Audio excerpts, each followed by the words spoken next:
Serinin ikinci videosuyla karşınızdayım. Bu videomda hayvanlar hakkındaki 20 ilginç bilgiyi derledim. İyi seyirler. Akrep zehri bazı hastalıkları iyileştirmek için tedavi olarak kullanılır. Bir çay kaşığı bal, 12 arının hayatları boyunca ürettiği bala eşittir.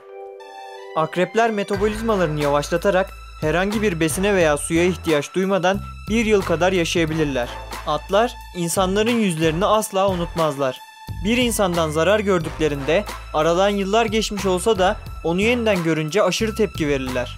Ayı inlerinin girişi her zaman kuzeye bakar.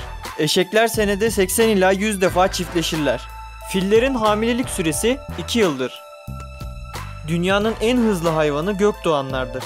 Dalış esnasında saatte 320 km hıza ulaşabilirler. Sadece erkek hindiler gulu gulu yaparlar. Kaplumbağalar popolarından nefes alabilirler. Kargalar birbirlerine eşek şakası yapabilecek kadar zekidir.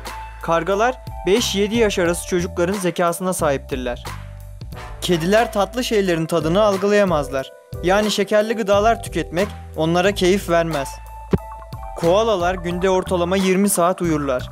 Yani günün sadece 4 saatini uyanık geçirirler. Her yıl yaklaşık 1000 kuş pencerelere çarparak ölür. Köpek balıkları hayatları boyunca ortalama 27.000'den fazla diş dökerler. Her saldırılarında ortalama 11 diş kaybetmektedirler. İnsanların parmak izi gibi her köpeğin burun izi de birbirinden farklıdır.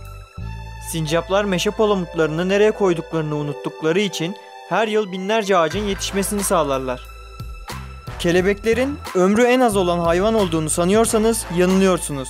Sinekler çoğu kelebek türünden daha az yaşarlar. Ortalama ömürleri 15 gündür. Yalnızca tavşanlar ve papağanlar başlarını çevirmeden arkalarını görebilirler. Yer solucanlarının 5 tane kalbi bulunmaktadır. Böylelikle videonun sonuna geliyoruz. İzlediğiniz için teşekkür ederim. Bana destek olmak için videoyu beğenmeyi ve kanalıma abone olmayı unutmayın.